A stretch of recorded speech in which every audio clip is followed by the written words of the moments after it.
दोस्तों नमस्कार। मैं पंडित अनिल मिश्र राष्ट्रीय कल्चर से आज आपके लिए एक बड़ी उपयोगी जानकारी लेके आया हूँ। और ये जानकारी आपको बहुत अधिक लाभ दे सकती थी और दे सकती है। इसीलिए मैं आपको इस बार दोबारा ये एपिसोड बनाने की कोशिश कर रहा हूँ। एक बार पहले एपिसोड में जारी कर चुका हूँ चतुर्मास प्रारंभ होने के पहले। इस बार बीच में फिर से एक बार बना रहा हूँ आप लोगों को याद दिलाने के लिए कि चतुर्मास प्रारंभ हो चुके हैं। और इस बार जो चतुर्मास हैं वो 5 महीने के हैं। हर साल जो चतुर्मास होते हैं 4 माह के होते हैं। इस बार जो है ये 5 माह के हैं। और ऐसी घटना 3 साल बाद आती है जब चतुर्मास में 5 महीने जुड़ जाते हैं, 1 महीना और जुड़ जाता है, जिसको पुरुषोत्तम मास कहा जाता है। तो इस बार ये 5 महीने की तपस्या जो है ये आप कर सकते हैं। और आपको बता दूं कि भगवान विष्णु इन 5 महीने में आपको यही संदेश देने के लिए उन्होंने इस चतुर्मास का सृजन किया। आप बोलेंगे कैसे? जगन्नाथपुरी की जो यथ यात्रा है, यथ यात्रा शहर में घूमने के बाद जब वापस मंदिर में लौटती है, उस दिन आषाढ़ शुक्ल पक्ष की 10वीं रहती है। और आषाढ़ शुक्ल पक्ष की 11 को देव शनि 11 के दिन भगवान विष्णु योग निद्रा में सो जाते हैं। ठीक उसी प्रकार कि जैसे बच्चे जब बड़े हो गए तो उन्हें कहा अब तुम संभालो, मैं ही नहीं संभालूंगा, तुमको संभालना है। तो ऐसे वो योग निद्रा में 4 महीने के लिए चले जाते हैं। और उठते कब है? देवोत्थान 11, जो कि दिवाली के बाद की जो बड़ी 11 पड़ती है, कार्तिक शुक्ल पक्ष की 11 जो पड़ती है, उसमें जाके वो उठते हैं। तो ये 4 महीने की सत्ता वो गुरुओं के लिए और आपके स्वयं के लिए छोड़ देते हैं कि इस 4 महीने मेरे भरोसे मत रहो, आप खुद ऐसी तपस्या करो, आप ऐसा अपना खुद का आत्मिक उत्थान करो जो मेरे को मूर्ति सामने रख के करते हो वो खुद करो। ये उनका संदेश है। इसीलिए जैसे ही देव शनि 11 होती है, उसके बाद से जो है गुरु सत्ता प्रारंभ हो जाती है। आषाढ़ में ही हुआ और श्रावण की गुरु पूर्णिमा से जो है गुरु सत्ता प्रारंभ हो जाती है। और गुरु सत्ता प्रारंभ होते ही जो है श्रावण में भोलेनाथ जी आ जाते हैं। तो भोलेनाथ जी की तपस्या होती है। जैसे ही श्रावण खत्म हुआ, भादों में जो है जन्माष्टमी आ जाती है और गणेश जी का जन्मदिन चतुर्थी में मनाया जाता है, गणेश चतुर्थी को। और उनको बैठाल के उनकी मतलब सेवा की जाती है। गुरु सत्ता के रूप में उनके आगमन हो जाता है 10 दिन का। उनका विसर्जन होता है अनंत चतुर्दशी के दिन। तो उसके बाद जो है अपना पितृ लोग आ जाते हैं, पितृदेव आ जाते हैं। वो भी गुरु के इसमें ही पक्ष में आते हैं, गुरु के आसन पे ही आते हैं वो लोग। जब वो समाप्त होते हैं तो उसके बाद आपका क्वार चालू हो जाता है। क्वार में नवरात्र आ जाते हैं तो शक्ति उपासना चालू हो जाती है। और जब शक्ति उपासना ख़त्म होती है, इसके बाद जैसे ही आपका कार्तिक लगा तो कार्तिक में लक्ष्मी उपासना चालू हो जाती है। अपन दिवाली मनाते हैं, इतने बड़ा त्यौहार मनाते हैं, उसकी दुनिया भर की तैयारी करते हैं। तो इस प्रकार से सब कुछ होता उनकी लीला से ही है। भगवान विष्णु की प्रेरणा उन्हीं की है, लेकिन वो माध्यम गुरु हैं। गुरु के माध्यम से आपको जागृत किया जाता है। और गुरु उसी शिष्य से खुश होता है जो उसके जैसा कार्य करता है। गुरु जैसा रहता है वो अपने शिष्यों को वैसे ही प्रेरणा देता है। अगर श्रावण में आप सिर्फ दूध दही घी स्नान से भगवान को शंकर जी को नहलाते रहेंगे, उससे कोई फ़ायदा नहीं होगा ज़्यादा। गुरु कहता है मेरे आचरण से कुछ सीखो। अरे तपस्या करो, मैं तपस्या करता हूँ, तुम भी तपस्या करो, कष्ट उठाओ शरीर में। क्या लालच करते हो सब चीज़ों का? जो किसी को पसंद नहीं वो मेरे को दो। लोग गुलाब का फूल लेते हैं, मैं कांटे का फूल लेता हूँ, आंकड़े का फूल लेता हूँ। जो किसी को पसंद नहीं वो पत्ती मेरे को दे दो, आप मोटी पत्ती पीपल की मेरे को चढ़ा दो, ये चढ़ा दो। तो ऐसा अपना मन बनाओ, मन की शुद्धि करो, स्वार्थ लालच छोड़ो। ये संदेश है महादेव जी का। और सबसे बड़ी बात कि भोला जो है सबका भला करता है, तो प्रेरणा देता है कि आप भी दूसरों का भला करिए, निकलिए घर से बाहर, स्वार्थ में मत जिए। अपने ही भला करने के चक्कर में आप जो है तपस्या भी कर रहे हो, तो साला ये कि पैसे दे के पंडे को मैं अंदर जाके दर्शन कर लूँ, लाइन में भी नहीं चलूँ, इतना कहाँ चलूँगा मैं? तो कहीं पुलिस वालों को पैसे दे रहे हैं, कहीं पुजारी को पैसे दे रहे हैं, आगे बढ़ के दर्शन कर रहे हैं, क्या उसमें फ़ायदा है आपको? यही संदेश है चतुर्मास का कि आप तपस्या करिए, मेरे जैसा बनने की कोशिश करिए आप। यही कई संदेश गणेश जी का है। गणेश जी की उपासना भी आपको इसे सिखाती है। इसी प्रकार की आप शक्ति में देख लीजिए, शक्ति उपासना भी ये सिखाती है आपको। यही प्रेरणा देती है कि आप सबका भला करिए।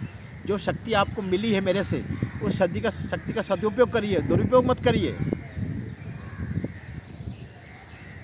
तो इस प्रकार से ये विष्णु जी की लीला देखिए आप। अच्छा, चतुर्मास का सृजन ने ये 4 महीने क्यों किया भाई? यानी जून से लेकर और नवंबर तक का महीने क्यों इन्होंने सृजन किया विष्णु जी ने कि यही सबसे अच्छा है? इसके भी मैं आपको 2 कारण बताता हूँ, भौगोलिक और अपना धार्मिक कारण। भौगोलिक कारण यह है कि आप जून तक आप देखते हैं, मई जून तक कड़क गर्मी रहती है, और जून से बरसात शुरू होती है, तो धीरे धीरे ठंडक होती है, पृथ्वी ठंडी होती है। पहले ऊपर पर ठंडी होती, फिर अंदर तक ठंडी होती है, तो वातावरण स्निग्ध हो जाता है, मन शांत हो जाता है, पसीना का भाव ख़त्म हो जाता है, ठंड का भाव नहीं रहता, ना ठंड है ना गर्मी है, मॉडरेट सीजन है। तो ये आपकी तपस्या के लिए सबसे अनुकूल सीजन है, जब आप बैठ के मानसिक तपस्या कर सकते हैं। तो ये तो भौगोलिक रीज़न हो गया। अब दूसरा जी रीज़न जो है धार्मिक रीज़न समझिए कि विष्णु जी ने योग निद्रा ले ली। योग निद्रा लेकर उन्होंने क्या आपको संदेश क्या दिया?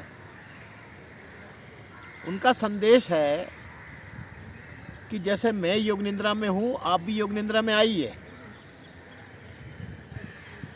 योग निद्रा मतलब कोई छोटी मोटी चीज़ नहीं है कि सो गए, ऐसा नहीं है। वैज्ञानिक निद्रा है ये। वैज्ञानिक निद्रा में क्या होता है कि आपका शरीर जगता रहता है, लेकिन अवचेतन मन जो है, शरीर सोता रहेगा, अवचेतन मन जागृत रहेगा।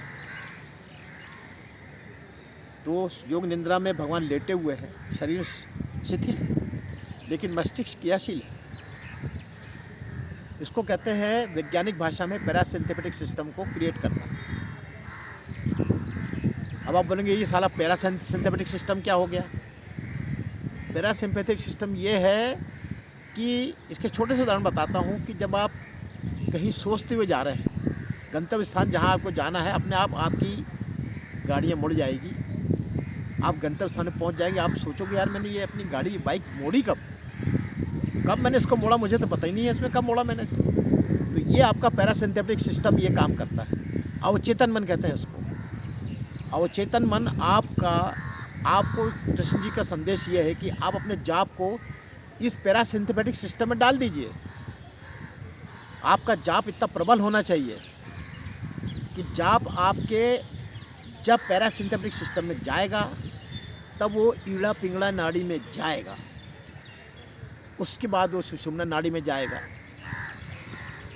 अब मैं आपको बहुत गहराई में लेते जा रहा हूँ, चक्रों के पास ला रहा हूँ मैं आपको। इससे आपका चक्र जागरण होगा, इससे आपका अवचेतन जागरण होगा, इससे आपका जो है आप कभी कोई गलत काम नहीं कर पाएंगे, चाह के भी नहीं कर पाएंगे। सोचेंगे फिर नहीं यार ये ठीक नहीं। ये आपके अंदर जो तुला भाव जो आता है, न्याय की तुला, ये चक्र जागरण से ये आपके अंदर आती है और आप कभी बुरा काम नहीं कर पाएंगे। कोई चींटी भी निकल रही तो आप थोड़ा सड़क के निकलेंगे। बड़े बड़े जानवर मार के खाने की बात तो बहुत अलग है। एक चींटी भी अगर आपके पैर से निकल रही तो आप पैर सरका लेंगे, नहीं इसको जाने दें। ये होता है योग निद्रा का भाव, योग निद्रा का प्रभाव, योग निद्रा का फल। तो आपको इस प्रकार की प्रैक्टिस करना है। योग निद्रा के बारे में बहुत से आपको दुनिया भर के वीडियो मिलेंगे, उसको पढ़िए और योग निद्रा में जाकर जाप करिए। कौन से जाप करिए? जो आपको पसंद, जिस भगवान का पसंद है।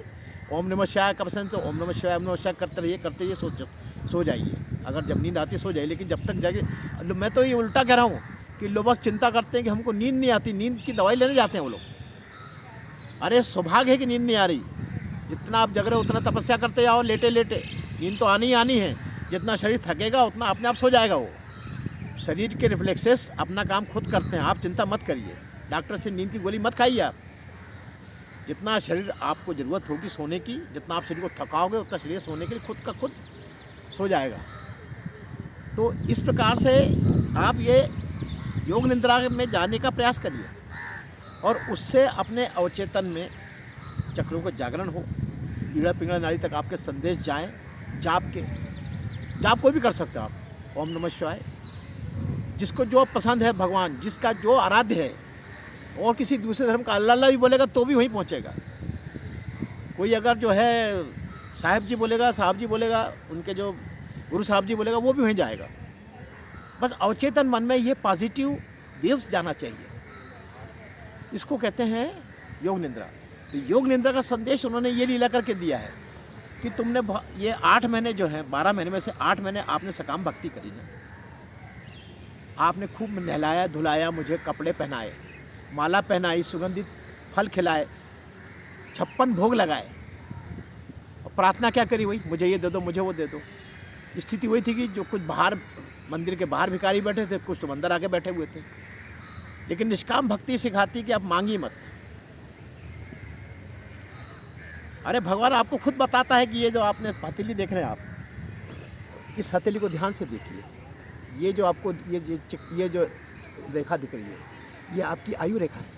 आपकी इतनी आयु रहेगी। ये रेखा आप दिख रही है आपकी लंबी रेखा है, ये भाग्य की रेखा है। ये भाग्य बताती है आपका। ये इधर जो आपको देख रहे हो आप, ये आपका धर्म बताती है, कितना धार्मिक रहोगे आप। और ये आखिरी वाली जो है, ये आपका बताती है कि आपका व्यापार, आपका मतलब जो पैसा कितना आएगा, ये बताती है। और ये सब आपके यश की चीज़ें।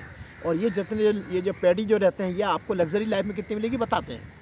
तो ये आपका पहले से ये प्रारब्ध, आपकी दोनों जो गठरी थी पाप पुण्य की, जो आप जब मरते समय ले गए थे पिछले जन्म में, उसके हिसाब से कैलकुलेशन निकाला गया कंप्यूटर से, और ये आपके प्रिंट इसमें आपको डाल दिया गया। अब आप भगवान से आप क्या चाहते हो? जो आपको नहीं मिला वो चाहते हो, और भगवान आपको वो देता है जो आपके भाग्य में है। अब आप मंदिर में जाके मांगते हो, भगवान मुझे ये दे दो, मुझे वो दे दो। अब बताइए, भगवान से अनवांटेड चीज़ मांगोगे, अगर किसी भी मजिस्ट्रेट से अनवांटेड चीज़ मांगोगे तो क्यों देगा और कैसे देगा? ये विधि का विधान है ना भाई। विधि के विधान से भगवान को बाहर ले जाना चाहते हो, खुद भी पाप कर रहे हो, उनसे भी पाप कराना चाहते हो। अरे जो आपको मिला उसमें संतुष्ट होइए। अपने से नीचे देखिए, कितने एक से एक पड़े हैं लोग बाग, आप उनसे बहुत अच्छे हैं ये समझिए। अगर ऊपर देखेंगे तो दुखी रहेंगे, नीचे देखेंगे तो खुश रहेंगे आप, कि कम से कम मेरे पास ये चीज़ें तो हैं। अभी एक वैज्ञानिक जो आया है, कैलकुलेशन आया है कि अगर हम पूरी बॉडी फिर से अगर आर्टिफिशियल बनाना चाहें तो इसमें 35 अरब रुपए लगेगा। जो बॉडी आपको भगवान ने फ्री ऑफ कॉस्ट दी है, जिसमें सारे अंग जो हैं, इसमें किडनी स्प्लीन से लेकर हार्ट से लेकर जितनी चीज़ें लगाई हैं, उन चीज़ों का अलग अलग प्रत्यारोपण करके देख लीजिए। किडनी कितनी महंगी आएगी, सबका अलग अलग कैलकुलेशन लगा लीजिए। आँख से चालू करिए तो आँखें आजकल 10,000 से ऊपर का तो केवल उसका लेंस आ रहा है। तो ये भगवान का संदेश ये है कि तू बेटा मांग मत, जो तेरे भाग में खुद दूंगा। जो साईं बाबा ने कहा, सब्र रखो, जब जिसका समय आएगा आपको मिलेगा, और जब तक नहीं मिलेगा आप बेचैन मत होइए, जो मिला उसमें खुश होइए। तो ये बड़े बड़े संदेश इस चतुर्मास में छुपे हुए हैं, आदमी समझना नहीं चाहता। आप देखिए, इसको थोड़ा बहुत समझा है अगर तो जैन समाज ने समझा है। जैन समाज के गुरु जो कि दिन भर उनको हमेशा चलते रहना है, उनके धर्म में लिखा है कि गुरु हमेशा चलते रहना चाहिए, और सब जानते हैं कि पानी का रुका रहेगा तो गंदा हो जाएगा। लेकिन 4 मास में वो भी एक जगह स्थिर हो जाते हैं, किसी न किसी स्थानक में आकर वो विश्राम करते हैं 4 महीने। और 4 महीने वहाँ बैठकर वो सबको यही प्रवचन सुनाते हैं। उनको अच्छी चीज़ बताते हैं कि आप ये करिए, वो करिए, फलानी चीज़ मत करिए, दिमागी चीज़ मत करिए। तो वही बात जो है चतुर्मास में लागू होती है और वही बात आप पे भी लागू होती है कि इन चतुर्मास में कम से कम 4 महीने तो अपने अशुद्धियाँ छोड़िए, तम्बाकू छोड़िए, अन्य श्री के जो आप जो वो करते हैं, शौक करते हैं, वो छोड़िए। अगर आप शराब पीते हैं तो बिल्कुल छोड़िए, मांस तो बिल्कुल मत खाइए। जो आप छोड़ सकते हैं 4 महीने उतना तो करिए यार। आप पहले शुद्धि तो करिए अपने शरीर की, शुद्धि करके फिर आप उसमें जाप में घुसिए अंदर। तो ये 4 मास में आपको मोक्ष तक का रिजल्ट है इसमें, जो ढंग से कर ले उसके लिए। और इस बार तो 5 मास का है, इसके तो बहुत अच्छे रिजल्ट हैं। तो 4 मास में निष्काम भक्ति के जितने भी जो संस्कार हैं वो सब आपको इसमें करना चाहिए और सकाम भक्ति के इसमें प्रोविज़न नहीं है। तो चतुर्मास अभी चल रहा है, दिवाली तक चलेगा ये। इसमें 5 महीने हैं, पाँचवा महीने भी पुरुषोत्तम मास भी चल रहा है। तो अभी कुछ नहीं बिगड़ा है, अभी 1.5-2 महीने ही निकले हैं, अभी भी कुछ नहीं बिगड़ा है। अभी भी जाग जाएँ और इस चतुर्मास का बहुत उपयोग करें और उससे अपनी कोशिश करिए कि आपकी ईड़ा पिंगला और सुषुम्ना नाड़ी तक आप कोई चीज़ ले जा सकें। अगर ले गए तो आपका भला ही भला होगा।